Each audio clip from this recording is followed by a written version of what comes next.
I've always been a deep sleeper. I pride myself in that. Once I'm asleep, I usually won't wake up until my alarm goes off at 6 a.m., where I'm fully rested and ready for the day. Not many people can say that. But after what I experienced the other night, I'm afraid to go to bed. I don't want to sleep again. It was like any other night. I changed into my sleeping clothes, brushed my teeth, and set my alarm. Pretty normal, right? I don't remember how fast I fell asleep. That's usually pretty hard to tell. By the time you're knocked out, you've woken up and the time has passed by like some illusion. Though you can always tell when sleep is getting close.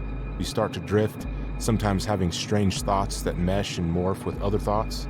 Then all of a sudden, you wake up after some time has passed. Unless you're one of those lucid dreamers who can tell when they're in a dream. But that's not me.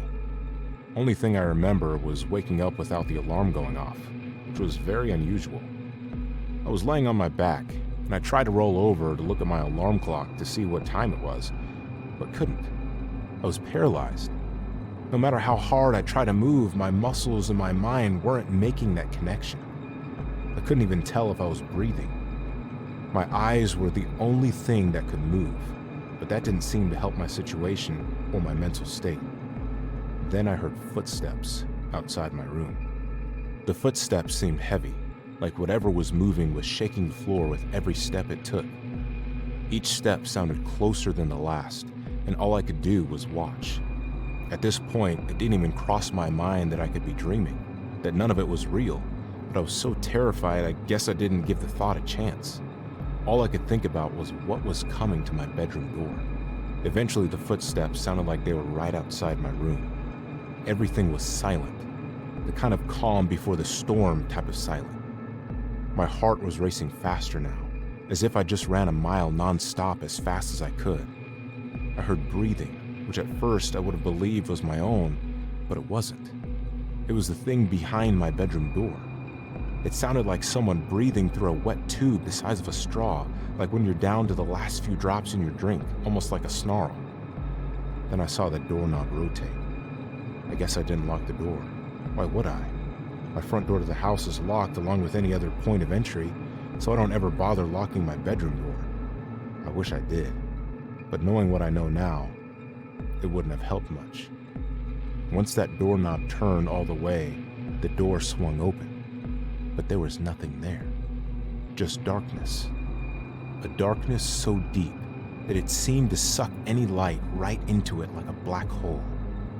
Then I saw a hand. Its fingers were long and bony, skin nearly hanging from it like it had been stretched and lost all of its elasticity. Whatever was coming into my room was ancient and vile. I wanted to scream so bad but couldn't. Like I said before, I could only watch. It moved slowly through that darkness. I could make out little details as it came closer. It was wearing a black robe, as if my time was up and was getting my visit from the Grim Reaper. It had to bend down as it crossed the doorway. It must have been at least 7 feet tall. As it bent through the doorway, I finally saw its face. Oh God, what a terrible face. It was so long, its chin came to a point, glowing eyes in rotted sockets, like a possessed dead person who's been in the ground for only a week or two. Its hood was down, and all I could see was a head with no hair, but it had horns. This was it. I'm dying and I'm being taken to hell. I'm sure wherever it was going to take me would have creatures far worse than this. The party was just getting started. It came to the foot of my bed and started moving its hand over my mouth. Then it let out this gargling scream. I woke up instantly. I rose to the sound of my alarm. I sat up and tried to catch my breath. My heart was pounding. What was that? I found out that day it was sleep paralysis. Apparently it's pretty common. That didn't ease me, and now I'm scared to go to bed again. I haven't slept since that night.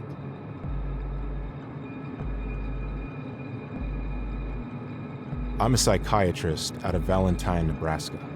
Pretty small place if you compare it to Chicago or New York City.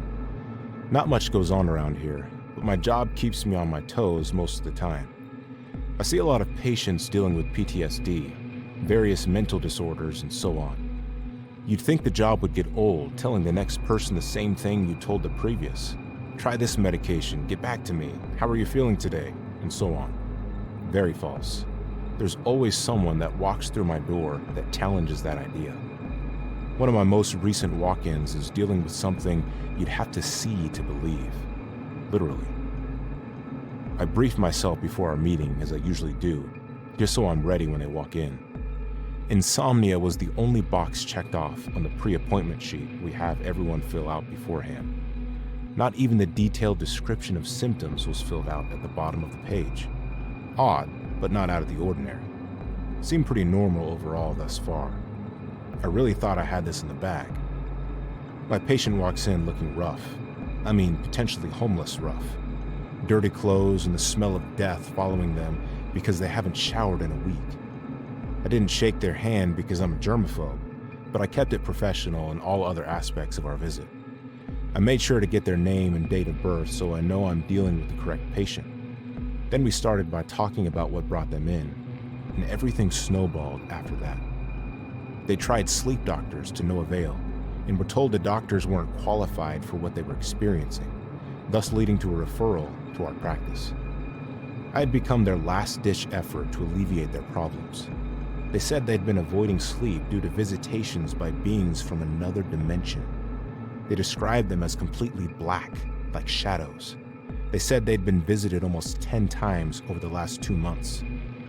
I treated it like it was just dreams and asked the patient what they think could be causing these sleep disturbances. But they got angry and told me they're real. You wouldn't believe what they showed me.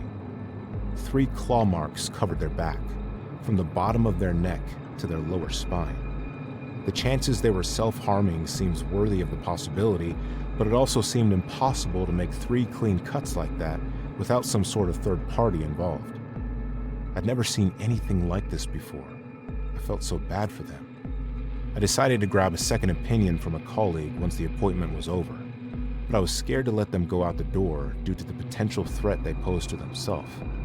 I went ahead and let them go anyway, but haven't heard back from them yet.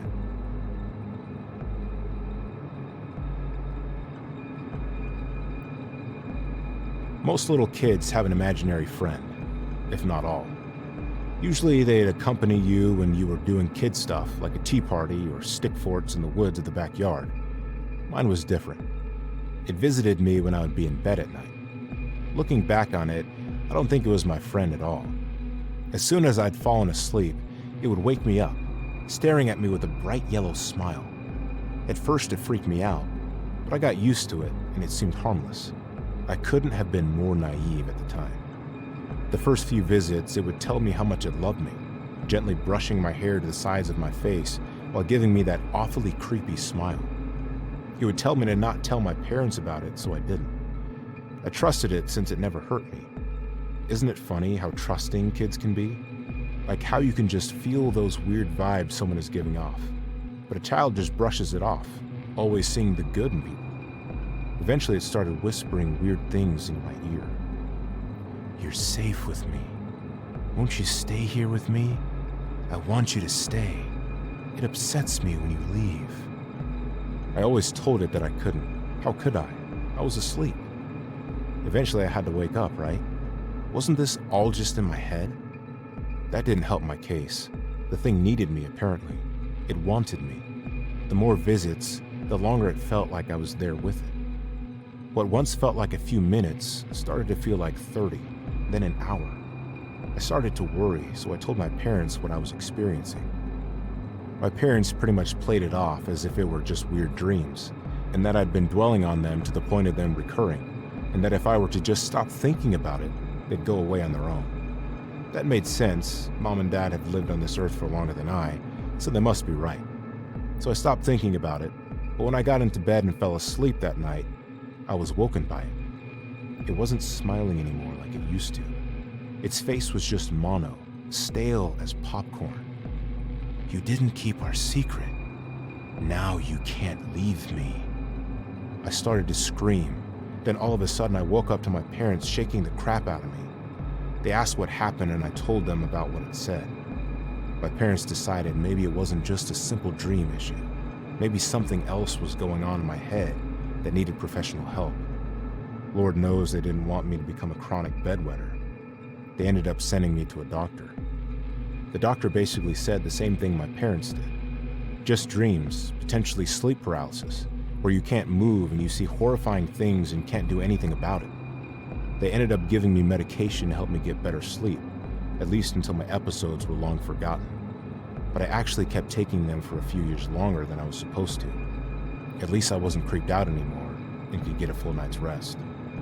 I'm in high school now and I babysit on the weekends to make some extra cash. I'm worried though. The kid I've been babysitting says something's been visiting him in his sleep.